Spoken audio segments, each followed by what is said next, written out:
Welcome to Books and Brunch. Today we are headed to author Edith King's home to talk about her new book, My Peace is Most Important. Come on, guys. Oh my God! Come in. Oh, I'm doing well. How are you? Bintu, Brian, Bintu. Want you a gift, a Kabba card. Thank you. Yes.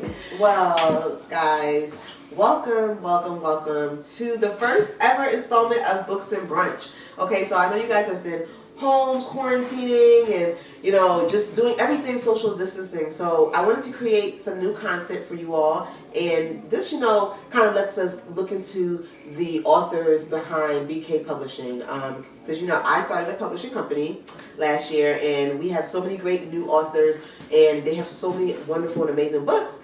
And one of the best clients that I've ever been privileged to have is Miss Edith King. Edith. Oh, yes. Hi everyone. I'm so happy that we got connected. Yes. I mean, we've known each other over 20 years, Yeah. maybe. Mm-hmm. But not closely. Went to school together very early on in life, but because of social media, we've been able to stay connected, which I was really grateful for. Yeah. And you've just always been someone that I look to as like a resource, or just someone who is not just opinionated but is very well resourced with facts as well. So you're oftentimes when you speak about certain things, I'm just like, oh my gosh, yes girl, I respect it. I definitely have a lot of respect for you. I have a lot of respect for your hustle, your entrepreneurial spirit. And when I saw that you had this publishing company, I was like, oh well, girl, I got content. Let's connect, so I'm so happy to be here. Yeah. Before I want you to tell me a little bit more about who you are, your background, and this is just going to be a chill conversation because it's not stuff. Can we do a cheers? Yes, it's okay. This is what I love. Okay? Yes. What are we toasting to? We are toasting to connection, relationships, growth, support, and just even higher in 2021. Yes, an awesome new year. Yes. Thank you. Don't just love mimosas on a Sunday. What is brunch without mimosas? Right. What is life? What is brunch? Do you like it? Yes. There's a little sweetness to it. Good. I like the birdie too. Light skin mimosa. Yeah, it's a little light skin. It's a little drop. But I love mimosas. But yeah, so Edith, just tell everyone out there watching who are you? Who's Edith? Where'd you come from? Yes, but I prefer Edie. So my name is Edie King. I was born and raised in Southwest Philadelphia. I come from a pretty big family. Yes, Southwest. Come from a pretty big family. I have 7 siblings. Grew up with both parents, so very, very family oriented. Currently, I'm a licensed professional counselor in Pennsylvania. So I work as a therapist. I'm most recently an author. I'm an adjunct professor. I'm a sister. I'm a friend. I'm a partner. I'm a godmother. I'm that and all these things. I'm a believer in God, and most importantly, I'm just very committed to being the best version of myself. So that's who I am. I mean, do you feel like that? That's because it provides context, right? To why we even have a book called My Peace is Most Important. Yes. Which is the 31-day journey to finding your peace amidst the storm. Yes, and I think in 2020 we found out that we all need a little bit more peace. Yeah. We got hit with a major pandemic this year, and it caused so many of us to go through many changes and grief and loss, and I can't think of a better time for you to have this book in your life, or for you to really be prioritizing your peace. Yeah. Mm-hmm. It's a 31-day journal, right? Mm-hmm. So when I think of self-help journals, I'm always thinking who is this person that's even telling me how I should improve myself? So which is why I said provide some context. Absolutely, I think that's so important. Absolutely, because your background, your training, being a therapist, you get to see so many different types of people, so many different types of clients. What are some things you would say you're seeing more of trends because of COVID and quarantining? What are some things you're seeing happening in people, and what are some of those struggles? I would probably say the biggest one is a result of social isolation. Just a lot of people feeling an increase in depression. A lot of people feeling that experiencing that grief and loss. One, because of losing their life pre-COVID and or directly losing loved ones as a result of the coronavirus. So I've definitely had a lot more people reaching out to me because of their grief and loss and subsequently experiencing depression, anxiety, and then just like some people like, hey, I got some time on my hands, so I need to look at myself a little bit more. And so much so, like, I mean, so many people in the African American community have been reaching out for therapy now, and I'm very, very happy about that because that wasn't always a thing in our community. There's such a big stigma. So I'm so grateful for all the additional resources, and I have a waiting list right now. So I'm grateful for that. Period. Right? I'm grateful, but it just, what it shows me is that people are hurting and people are looking for help and people are looking for healing, you know. So I feel very privileged to be a part of that community of those healers, you know. I feel very grateful to be able to do that. Yeah, definitely. I mean, that's awesome, Edie. Like, that's amazing. So tell us about the writing process. Okay, because I think that, you know, there's so many people that are like, I want to write a book. Right. But maybe when you got your book, you had family members or somebody might have said, oh my God, I've always wanted to do this. I can't believe you did it. You know, I'm writing mine right now. You know, so and a lot of people have really, really great ideas. Right. And, you know, and big dreams. But the key to success is being able to really apply it and go for it. So, like, what was the first initial step to you even creating this book? Wow. So writing is probably one of my biggest self-help tools, like one that I really use and apply in my life daily just about, and one that I usually use for clients and like narrative therapy. So I've always been a writer, whether it's just like writing down like goals and ideas, or just like journaling at the end of the day or the end of the week. So me being an author, it was something that I had my sights set on when I was like 15, 16, you know, like I used to write poetry when I was a teenager. So I'm like, oh, I want to write a book one day, but I never really knew what that would mean or what that would look like. And I'm like, okay, well, once I get established in my career, then maybe that'll come to big.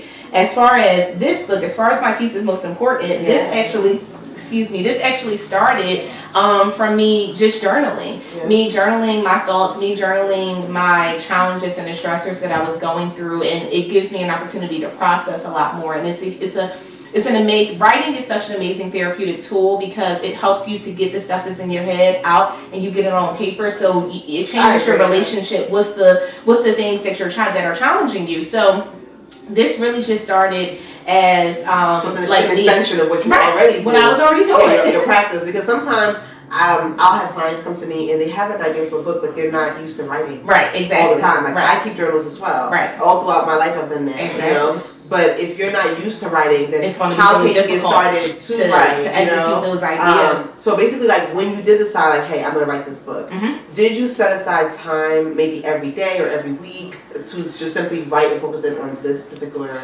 project? This became a book by an accident. I'll tell. And so when I decided that it was going to be a book, I probably had more than half of it written.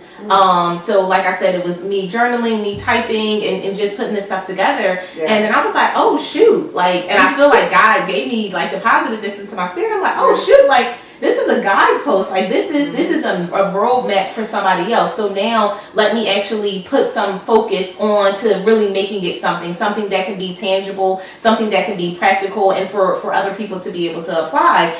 So halfway through, I decided it, and I compiled everything into one Word doc. I'm like, all right, cool, this is gonna be it. And there would be weeks where I would try to commit to, you know, like writing a few pages a day or really trying to like get stuff on the paper. And for me, that didn't work. And I think it's so important when you are trying to write a book, when you are trying to meet certain goals, that you have to be realistic with yourself about your life. Like I have a very full life. I run a practice. I have another counseling job. I'm a professor. I'm very involved in family and church related events. So it was difficult to like really try to stick to goals. And also what I was finding, because of the content of this book, because it's so very personal, I couldn't just write on a whim. Like normally I found that I was writing when it was something going on, or when I came on some revelation, or when I gained some insight. So for me, this process was really different. But the goal, the idea, once I did really start doing it, like I said, I would try to, do a few days, because it's basically a daily devotional.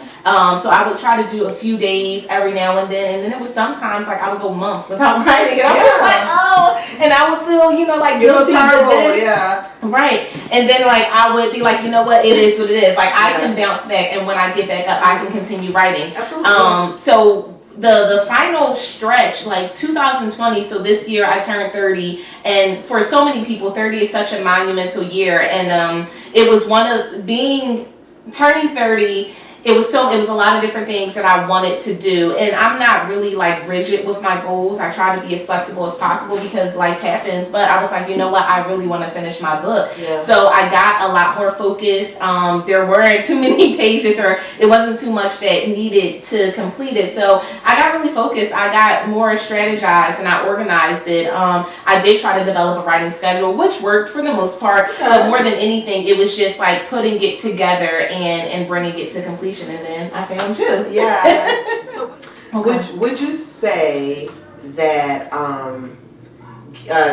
pairing up with BK Publishing was instrumental in really bringing that to life? And in what ways do you feel like getting with a publisher can be helpful to produce your book?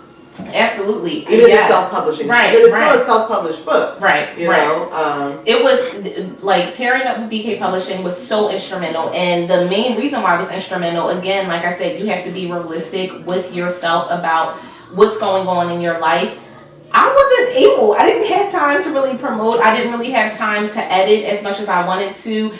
If I would have done it all on my own, I'd probably still be doing it, because of how chaotic my life can sometimes be. So connecting with BK Publishing, giving someone else my ideas and helping them to because she's in a different industry, she knows what readers want. I'm just like, I'm thought dumping, so it was really beneficial for me to get insight and perspective and suggestions from someone else, from an editor, from somebody who had gone through the book publishing process a few times before and could just kind of like be able to collaborate and guide me through the next steps. I gave her ideas about a book cover, and she made it magical, So. And I actually was going to go into that next, like how did we choose this cover? Right. Because it's all like what's in a cover. So much is in a cover. So many different things. So I feel like for me it was so key. And again, you have to be realistic about what's best for you. But for me, it was definitely instrumental, and I feel like I wouldn't have been able to be as far along with this process if I didn't.